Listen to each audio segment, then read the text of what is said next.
자, 12번째 썰 한번 가보도록 하겠습니다.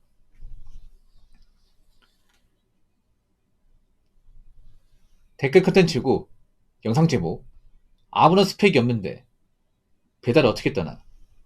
직장 생활이 쉬울 것 같냐? 라는 영상에 달린 댓글입니다. 갑자기 이런 말씀 왜 드리냐면 요즘 배달 쪽에 일하는 분들 중에서 좀 힘듦을 호소하시는 분들이 많아요. 요즘엔 다 힘들죠. 다 힘든데 이제 일자리가 없다 보니까 일할 게 없다 보니까 배달주 유입되는 사람들이 좀 많단 말이죠. 근데 그 배달로 일하시는 분 중에서 그 전업하시는 분들이 요즘에 불만을 많이 제기합니다. 이제 어떤 불만을 제기하냐면 요즘에 단가가 너무 낮다. 그리고 경쟁이 치열하다. 이제 배달로 큰 돈 버는 시대는 끝났다. 이런 말씀 하세요. 네. 요즘에 뭐 배달 라이드 일하면서 그 유튜브 하시는 분들이 꽤 많습니다. 굉장히 많아요. 대부분 그 배달 단가에 대해서 불만을 많이 제기해요. 근데 이 단가는 전 오래전부터 이제 내려갈 거라고 전 예상했던 사람이에요. 왜냐하면 여러분도 아시겠지만 수요와 공급의 원칙이라는 게 있잖아요. 예. 그 단가가 올라가려면 수요가 많아야 돼요. 공급보다는. 근데 이 배달의 문제가 뭐냐면 너무 과잉 공급이 돼버렸어요. 배달 수요보다 배달 라이더가 훨씬 더 많이 공급되어 버렸습니다. 점점 가면 갈수록 이제 배달 코스는 조금씩 감소하는데 라이더는 증가하고 있어요. 그래서 배달 단가 올라가겠습니까? 내려가겠습니까? 내려가겠죠. 한번 생각해봐. 그러니까 배달 단가 내려가도 잡을 사람들은 잡는다는 거야. 만약에 뭐 배달콜이 많으면 옛날에 그랬거든. 옛날에 좀 배달 돈을 잘 벌 때는 그때는 배달 라이더분들이 배달콜을 골라 잡았습니다. 단가 낮은 거 안 잡았어. 똥콜이라 해가지고. 옛날에 이제 좀 배달로 돈 벌 때는 똥콜을 안 잡았어요. 근데 지금 똥콜도 다 잡아. 왜? 라이더가 많으니까. 그러니까 내가 안 하면 다른 사람이 한다는 거죠. 그러니까 단가가 안 올라가. 만약에 똥콜인데 뭐 아무도 안 잡아요. 그럼 단가 올리겠죠. 그렇지 않겠습니까? 약간 화물업계와 비슷합니다. 이 배달이. 아, 비슷한 게 아니라 거의 똑같아요. 뭐냐면 화물도 요즘에 단가 낮거든요. 요즘 화물 하신 분들이 화물 못 하겠다는 이유가 뭐냐면 화물도 이제 이 일량이 제한돼 있습니다. 근데 화물 라이더는 또 화물 라이더란다. 화물 기사들은 많이 있어요. 뭐 화물 라이더 얘기했네. 운전자니까 맞죠? 화물 쪽도 보면 문제가 뭐냐면 단가 낮은데도 잡아요. 기사가 많으니까 일은 적고 그 단가가 안 올라가 이게. 각종 물가는 올라가는데 불만이 생기겠습니까? 안 생기겠습니까? 생기겠죠. 이 배달도 똑같아. 예전부터 단가 점점 내려가. 당연히 불만 생기죠. 물가는 올라가는데 세금도 올라가고 맞죠? 음식과 배달비 다 올라가는데 그 배달 단가는 안 올라가. 왜 안 올라가겠어요? 배달 콜 그 금액을 낮게 해도 누군가 잡으니까. 나 아니어도 누군가 잡아서 일을 하니까. 그리고 예전처럼 배달 콜이 그렇게 많지 않으니까. 그래서 요즘 배달 뭐 끝물이다, 배달 이제 돈 안 된다, 접어낸다 하는데, 근데 접는 것도 쉽지 않아요. 왜냐하면 여러분 아셔야 될 게 있습니다. 지금 전업을 뛰는 분들 절대 다수는 생계가 어려운 분들이에요. 그러다 보니까 불만을 더 많이 제기하는 거예요. 그러니까 만약 배달로 내가 충분히 먹고 살만하다. 그럼 단가 낮아도 아 괜찮다. 뭐 어차피 뭐 그냥 용돈벌이 하면 되고 그냥 뭐 나 가지고 많으니까 한 생활 정도는 벌면 돼. 이렇게 생각할 수 있겠지만 전업하신 분들 중에서 그렇게 재정적 여유가 있는 사람은 거의 없다고 보시면 돼요. 대부분 뭔가 빚이 있다거나 아니면 좀 급전이 피하다거나 아니면 뭔가 좀 다른 거 하다가 잘 안 돼가지고 오시는 분들이 많아서 배달로 뭔가 좀 돈을 크게 좀 벌어야 돼. 그런 압박감을 가지고 일하는 분들이 꽤 많아요. 근데 돈을 많이 벌지 못해. 그러니까 불만이 더 심해지는 거예요. 나 갚아야 될 빚도 있고 들어간 돈도 많은데 이렇게 단가가 낮으면 어떻게 갚아? 이런 말이 나오는 거죠. 이상하게 배달 쪽 일하는 분들 보면 빚쟁이 분들이 많아요. 뭐 다중채무자나 아니면 개인 파산, 워크아웃, 아니면 이제 뭐 신용불량자 이런 분들이 꽤 많습니다. 이게. 왜냐하면 이제 배달 쪽은 뭐 신분적으로 안 줘도 누군 다 일할 수가 있잖아. 일반 직장이면 그렇게 뭐 신분적으로 안 좋으면 취업이 많이 힘들거든요. 맞죠? 시험 분야 되면 일반 회사 취업이 잘 안 되죠. 근데 배달은 그런 제한이 없으니까 아무래도 좀 처지가 안 좋은 분들이 좀 이 배달 쪽으로 많이 와요.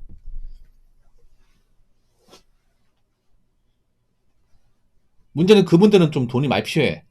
예. 돈이 많이 필요하기 때문에 돈을 벌어야 되거든요. 근데 돈을 많이 벌지 못하는 거예요. 이게. 그렇다고 일을 접을 수 있냐? 예, 못 접죠, 이게. 왜냐? 배달만큼 벌 수 있는 직업이 있습니까, 요즘에? 역으로. 다른 사람들도 일자리 못 구해가지고 오는데. 지금 여자분들도 이제 요즘에 뭐, 취업 안 되니까 이 배달 쪽으로 넘어온 사람도 있는데. 그 여성 배달 라이더분들 보니까 뭐 카페 하다가 망해가지고 배달한다거나, 아니 미용실 하다가 안 돼가지고 배달한다거나, 아니면 원래 사무직 경리 일하다가 더 이상 취업이 안 돼서 배달된다거나, 이런 케이스 굉장히 많아요. 뭐 하다 안 되니까. 다 그래. 다. 남자분도 이제 중년 나이에 이제 회사에서 이제 뭐 권고사직 받고 퇴사했는데 재취업이 안 되고 뭐 벌어봤자 얼마 안 되니까 차라리 배달 쪽이 낫겠다 싶어서 넘어오신 분들이 꽤 많거든 이게. 그러니까 뭐 하다 안 되니까 온 거야 이게. 취업이 안 되니까. 다른 분야 취업이 될 것 같으면 배달 쪽 생각 안 했겠죠. 근데 취업이 잘 안 되니까. 설령 취업이 돼도 돈이 적으니까. 그리고 솔직히 말해서 배달 쪽 일하는 분들 중에 정말 뭐 학력이 좋다거나 아니면 뭔가 특별한 기술을 가지고 있다는 그런 케이스가 사실상 거의 없습니다. 왜냐하면 이 배달이라는 직업 자체가 특별한 스펙이 없어도 다 할 수 있어요. 예. 더군다나 요즘에 취업 시장은 더 따지지 않습니까? 경력이나 어떤 거는 나이도 더 따지는데 이 배달은 경력 나이 없어도 다 할 수 있잖아. 뭐 배달을 오래 일한 것들은 뭐 이력서에 적지도 못하지 않습니까? 그럼 어디로 취업할 거야 이게? 일반 회사? 일반 회사 받아준 데 있어? 설령 일반 회사 들어간다 하더라도 또 적응 못하는 게 일반 회사 가도 돈을 많이 받지 못해요. 그리고 일반 회사는 또 나름 그런 규칙 같은 게 있잖아. 출퇴근 시간이 있고 뭐 회사 직원들 있고 상사도 있고 무슨 일하려고 하면 보고를 해야 되고 내 마음대로 행동할 수 있는 게 없단 말이죠. 근데 배달은 내 마음대로 다 행동했던 거야. 출퇴근 시간도 없고 내가 일하고 싶을 때 일하고 내가 콜 다 받았으면 이제 마음대로 집에 가도 되고 복장 같은 것도 누구한테 허락받을 필요 없고 누구 눈치 볼 필요도 없습니다. 그런데 쭉 하다가 이제 와서 배달 그만두고 회사 들어간다. 일단 들어가는 것도 쉽지 않겠지만 들어가서도 적응하는 게 상당히 어려워. 일단 금전적인 부분에 불만을 많이 가질걸요.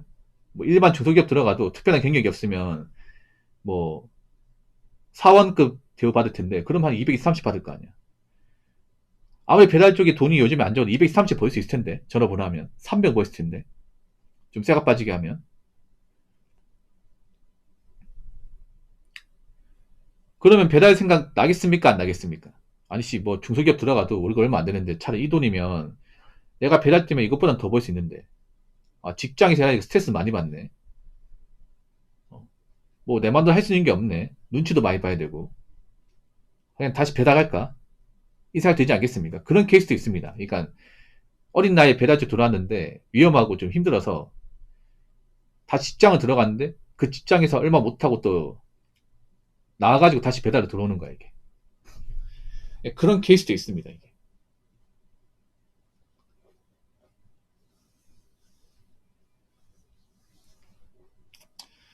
그래서 배달 접는 게 쉽지 않을 겁니다. 정말로. 선택지가 없어요. 배달 일하시는 분들. 예. 안타깝지만 배달 돈이 안 된다는 거 알지만 뭐 못하겠다 하지만 또 내일 나와서 하고 있어 이게.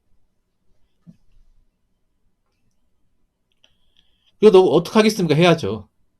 해야죠. 뭐 지금 이 와중에도 돈을 버는 사람도 있어. 잘 버는 사람도 있는데 아마 그런 사람은 그렇게 많지 않을 거예요 이게. 그러니까 배달이 일종의 약간 좀 그런 거예요. 늪 같은 일입니다. 늪 같은 일. 한 번 발을 담그면 뺄 수가 없는 네, 그런 일이에요.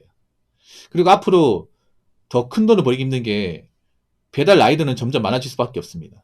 왜냐 점점 일을 못 구하는 사람도 많아지고 돈이 필요한 사람도 많기 때문에 앞으로 배달로 넘어온 사람도 많아요. 앞으로 제 생각인데 더 많은 어떤 노년층분들 그리고 이제 중년 남성분들 그리고 젊은 여자분들이 이 배달 쪽으로 넘어오지 않을까 싶습니다. 왜냐하면 무슨 뭐 비용도 많이 발생 안 하죠. 뭐 중고 오토바이 사고 장비 갖추면 한 200 정도면 충분히 할 수 있을 것 같은데 일반 자영업하면 1억 정도 드는데 배달 200만 밖에 안 되잖아. 아니면 오토바이가 싫으면 전기 자전거 한 50만 원 주고 맞출 수 있잖아요. 그러니까 이게 투자금 별로 많지 않다는 거야. 그리고 바로 할 수 있는 거야 이게. 무슨 뭐 어디 가서 배워야 된다거나 뭐 자격증 따야 된다 그런 거 없이 그냥 뭐 난 자전거를 하겠다 싶으면 중고로 자전거 사가지고 배달 가방 착용해서 헬멧 쓰고 스마트폰 있잖아요. 그 스페어폰 있잖아. 보면 그 배달 라이더분들 폰 두 개 쓰거든요. 하나는 자기가 쓰는 폰 쓰고 그 스페어폰이 있어요. 좀 보급형 폰 싼 거. 갤럭시에서 나온 그거 이제 그걸 이제 배달 콜 받는 폰 하나 맞춰가지고 하면 돈 크게 안 들어 이게.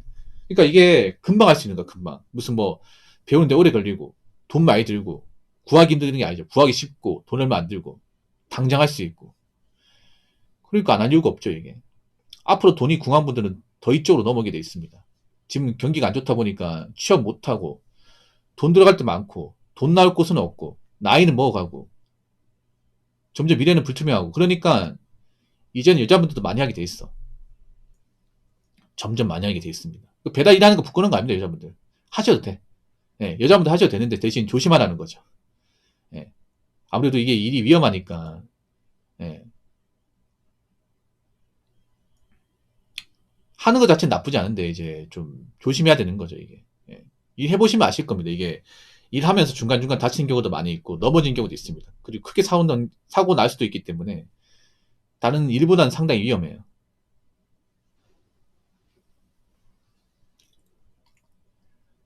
자, 댓글 한번 읽어보도록 하겠습니다. 스펙 좋은 40대도 재취업이 거의 극소수를 제외하고 힘든 시대를 살고 있습니다. 라고 적어졌습니다. 일단 40대가 되면요. 스펙이 좋아도 크게 의미 없어요. 스카이 나와도 별 의미 없어요. 이게. 예. 오히려 고학력이 더 부담이 될걸요. 나이 먹으면. 예. 오히려 나이 먹으면 고학력이 더 족쇄가 돼. 왠지 아십니까? 일단 나이 먹고 중간에 그만두고 내가 고학력이야. 스카이 나왔어. 그러면 내가 그만큼 이제 좋은 대학교 나왔으니까 더 비싼 돈을 받고 싶어 하잖아요. 이게 오히려 재취업할 때 아킬레스건이 될 수 있어. 오버 스펙이. 생각해봐. 저리 스카이 뭐 석사까지 나오고 대기업 다니고 그만뒀던 사람이 어디 조소 가서 일하겠냐고요. 어디 공장 가가지고 뭐 일하겠습니까? 연장 되겠습니까? 할 사람도 있겠지만 그렇게 하실 분들 많이 없어요. 이게. 왜냐하면 생각해봐. 왜 젊을 때 그런 좋은 대학교 나오고 공부했을까? 나이 먹고 힘든데 안 하려고 한 거예요. 그분들도. 생각이 있잖아. 그렇지 않습니까? 근데 아무리 좋은 대학교 나와도 나이 먹었잖아. 나이 먹으면 사실 갈 수 있는 곳이 마땅히 없어요, 여러분. 뭐 고학력이라 해서 뭐 특별한 거 아니에요, 여러분. 젊을 땐 그래 고학력이면 어느 정도 이점이 있죠, 이게. 근데 나이 먹고 고학력이면 오히려 이게 더 족쇄가 되는 경우가 많이 있습니다. 내가 뭔가 일할 수 있는 범위를 한정짓게 만드는.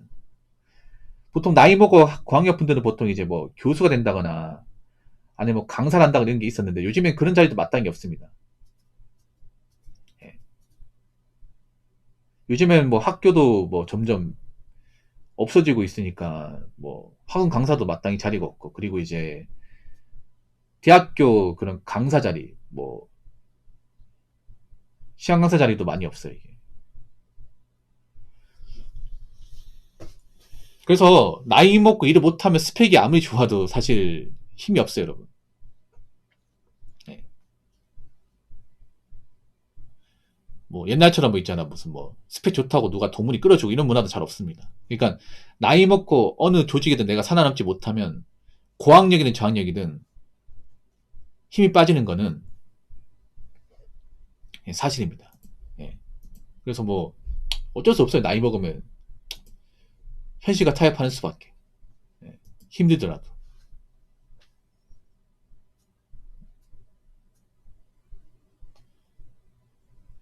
그래서 뭐 나이 먹고 내가 뭐 좋은 대학교 나왔다 하더라도 뭐 일할 데가 없으면 뭐 할 수 있는 거 해야죠 뭐. 이것저것이든 해야죠.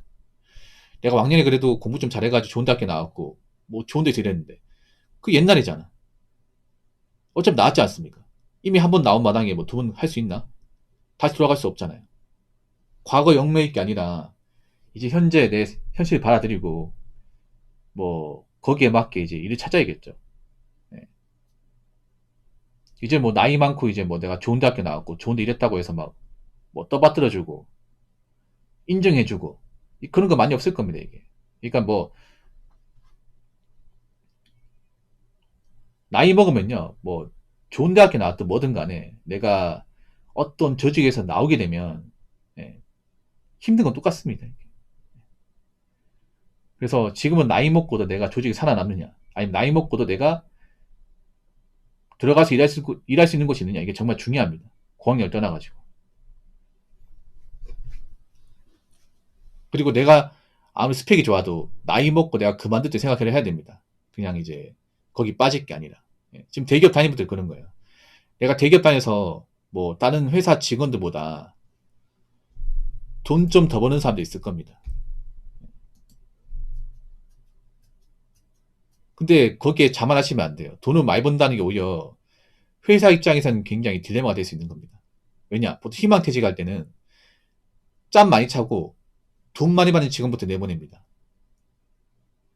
그렇기 때문에 내가 돈 좀 번다고 누구한테 뭐 갑질하고 좀 자랑하고 그럴 때가 아닙니다. 내가 돈을 많이 버는 만큼 나도 여기까지 오기 쉽지 않았지만 내가 언제까지 여기 살아남을지 장담할 수 없는 겁니다. 그렇기 때문에 뭐 대기업 다니는 분들도 있잖아요. 평생 다닐 수 있는 게 아니기 때문에 다니는 동안 버는 돈 함부로 쓰지 말고 나중에 은퇴하고 나서도 뭐 할지 잘 생각해 보시기 바라겠습니다.